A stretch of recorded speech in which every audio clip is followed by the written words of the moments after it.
Good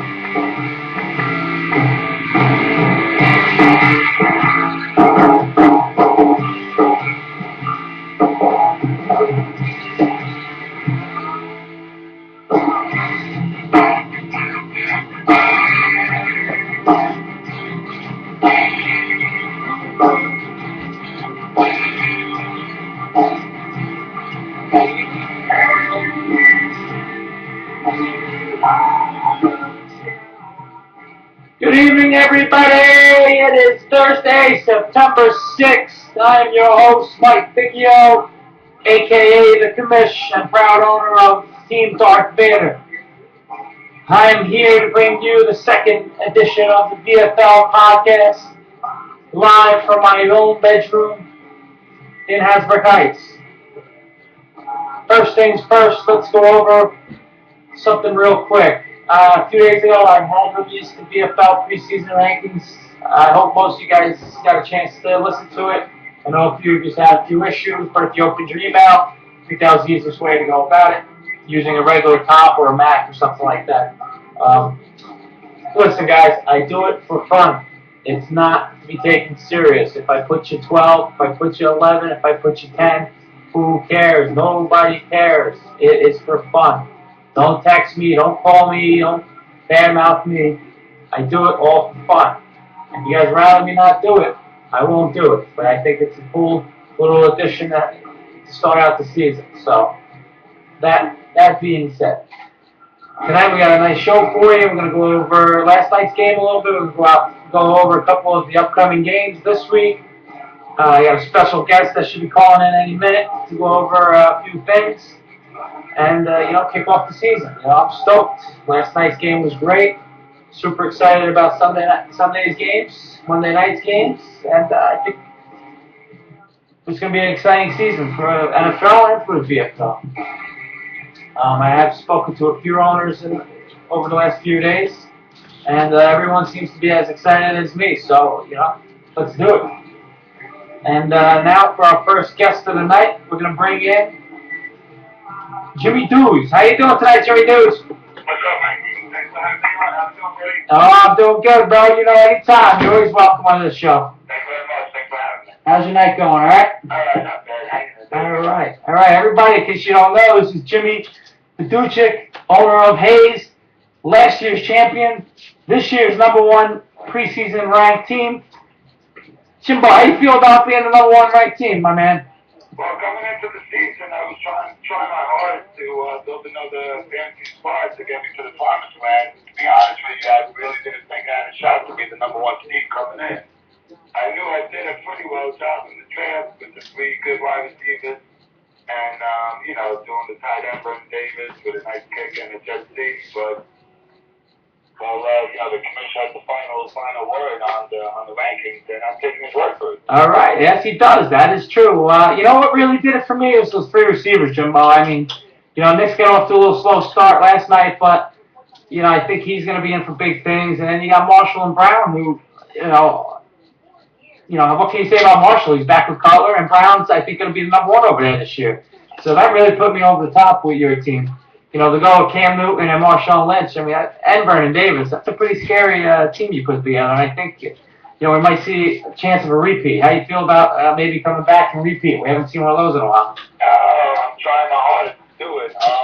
My team's looking all right. Like you said, with the three wide receivers, I really got lucky in drafting Max Brown and Marshall. I was very surprised that I was able to get three of those guys on my team with Vernon Davis and Cam Newton. What can you say about him? The kid's going to be a stud his whole career. So, Marshawn Lynch right now is a little banged up. I don't know what he's going to give me week one. But, we'll go from there. I think I'll be all right. I think, we'll see what happens. Yeah, it all comes down to, health and guys performing. If guys perform up to their standard, I think, your team was going to be tough to mess with. And that's why I put you on. A few other teams looked pretty good on paper, but you never really, you can never really tell what's going to happen. No, you really can't. And like the fans, you have your ups and downs, and I'm just hoping that I get on a good roll starting off the season and, hit a couple of speed bumps on the way down the road, and, we'll go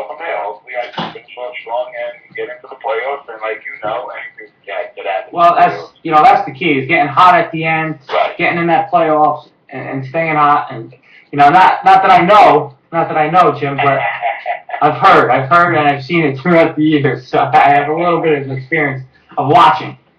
But one question I did have for you and your team is, and I think I noticed this last year, the same thing, was a very lack of backup running backs. Is that by choice, or is that just something that coincidentally happens the last couple of years? Nah, that actually accidentally happened like that. As you know, with my first 3 rounds of draft picks at 12 and 8, it was really hard to pick up a running back that I could waste the pick that early in the draft on a mediocre back. Sure. So that's why I went with the 3 stud wide receivers, the stud tight end, and the stud quarterback. And I'm rolling the dice with my backs. I wasted 2 picks back to back. I believe it was in either the 6th or 7th round with Redmond and Mendenhall. Let me tell you, if Mendenhall comes back strong and healthy, he's easily a first round pick in any fantasy draft, and he could be a pretty good back for a team. So I'm hoping that lightning in the bottle with Mendenhall, and he takes Beanie Wells' job and just takes me to the promised land. Sure. I mean, listen, Pittsburgh likes to run the ball. You got one of those guys is going to start. So, I mean, I think it's solid. You have at least one solid backup. Right. And you're a man who's very knowledgeable throughout the season in trades and pickups. So I'm sure you'll be fine finding somebody along the waiver wire or convincing someone like me again to trade you a top 5 running back. So. Well, like I said, I'm really hoping that Mendenhall turns it around and stays healthy the whole year and comes back faster. In a faster pace than what he is right now, which I think he is. He might be playing week 1, but I'm just hoping that right there might be my sleeper promise right there to get me into the playoffs. If Mendenhall stays healthy and gives me the whole year, I mean, he's a pretty darn good back right there. Sure. Yeah, definitely makes sense. Now, going into the draft, do you go in there with some sort of strategy, or is it just the type of guy that just goes there and wings it, see who's there, and wing it from there? Well, this year I had to just wing it because basically I had the last pick in the draft. I just had to wait what the other 11 other teams were going to do with their picks. So I figured I was just going to wait up till it was my turn to see best available player available, and I was just going to go with him. Now, your first pick was Cam, or was it Marshawn? I had Marshawn Lynch going. Not that it matters. I guess you're back to back. I had back to back, but I took Lynch with the last pick in the first round, and then with the 13th pick, the first pick in the second round, I went with Cam Newton. Now, how high was Cam on your board? Was he the top 5? He was top 5 quarterback on my board, and he was easily top 15th pick in the whole draft. So you went in there saying, I want Cam Newton, pretty much. Right. I was thinking to myself, if the 3-4 main quarterbacks were gone by the first round, obviously Breeze, Brady, Rodgers, Stafford, once those guys were gone, and if it came to me and Newton landed on my lap, he wasn't getting past me in the first or second round. Absolutely not. Makes sense. Now, Stafford went before Newton, correct? Right. Cock and Balls took Stafford, I believe, with their first round pick. I think number 10, whatever they picked. Yeah, I think they took him first round, I think. Yeah, he might have won 11, I think. He went either 10 or 11 he went, and once he got off the board and Cam Newton was sitting there, I had to take him. There was no way that I was going to let him get past me after the first 2 picks that I had. Sure, I mean, makes total sense. I mean, I'm a huge Cam Newton guy. How can you not? If I was in your position, I probably would have went Cam Newton as well. Right. I think I probably would have went Cam Newton over Stafford, actually. Yeah, I actually had Newton above Stafford. I had Newton as the 4th best quarterback in fantasy this year. Yeah, I agree. Yeah. Have you had a chance to look at anyone else's team yet, Jimbo? Or? I've been looking here and there. Any teams scare you? Any teams stick out? Who's in your division this year? what do you got in your division? Let's see. Let's take a look at the Hayes. You got my brother Richie and the Sausage. So you got three guys. I mean, all four teams are ranked pretty high actually in my preseason rankings. Richie and Sausage are 9 and 8, but I still think that the top 9 teams are all pretty close. You know what? With Richie's team, I have to be honest with you. Like you said, when you ranked all the teams, I mean, Richie did a hell of a good job this year drafting his team. He did. This was one of his. Turned out to, like you said, if Peterson turns out to be what Peterson is. I mean, we're having Peterson and McCoy with Peyton Manning and Russ Welker and Colton and Garcon. It's scary. How can you not like that? It's a scary. It could be a very scary thing. Really, really, absolutely. I mean, I love the Peterson pick. I mean, I thought at that moment of the draft, I mean, it was worth the risk. I mean, I agree. Absolutely. I praised Richie this year. Richie did an excellent job on he did. I like his team. His team could be scary if all his players. He could do some damage. Yeah, if they pan out, I mean, like you said, it's going to come down to Peterson and Manning. Right. And if those two guys are even 80% of what they can be, this team's going to be good. Absolutely. And but Richie. I agree with you. And like I said again, Richie did a hell of a job. He did. As long as he doesn't make any trades with George, I think he'll be all right. Right. He's got to leave George's number. I agree with that. Richie, do us all a favor. Erase George from your phone right now. Yeah, please don't call him. George don't. Really, you don't need no help. What about George's team? Did you take a peek at his team at all? I mean, yeah, I'm looking at his team.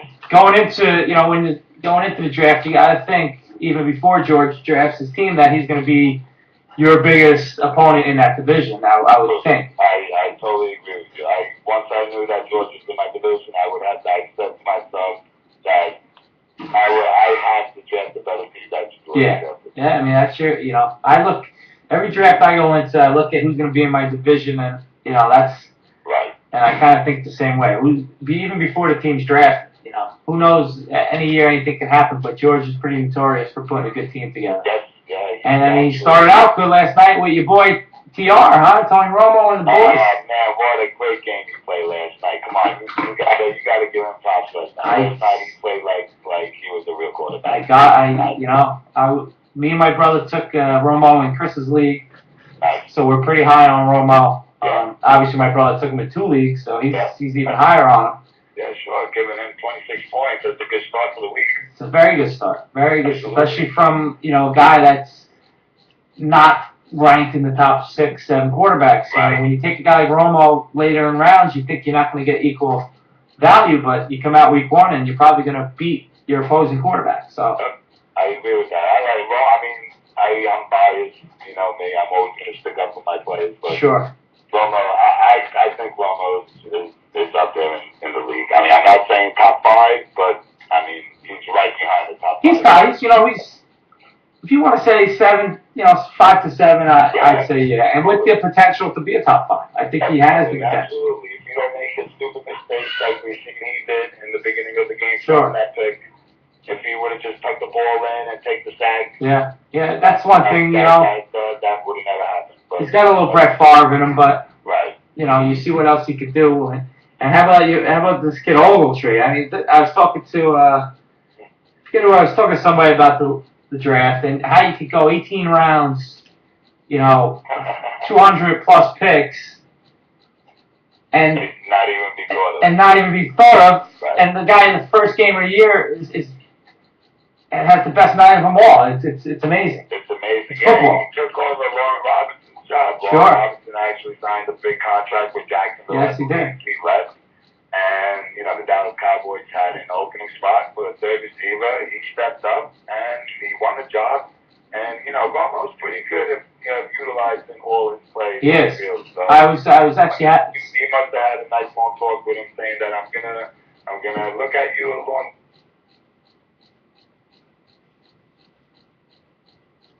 defense is going to keep their eye out on Des Bryant and Miles and Witten. So, he had one-on-one on basically a six string. Yeah, he made him look. That was pretty embarrassing last night.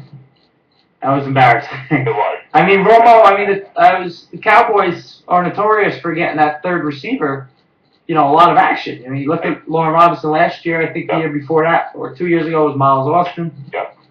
You know, they're pretty notorious for Yeah. How to finding. utilize their third and the third and the What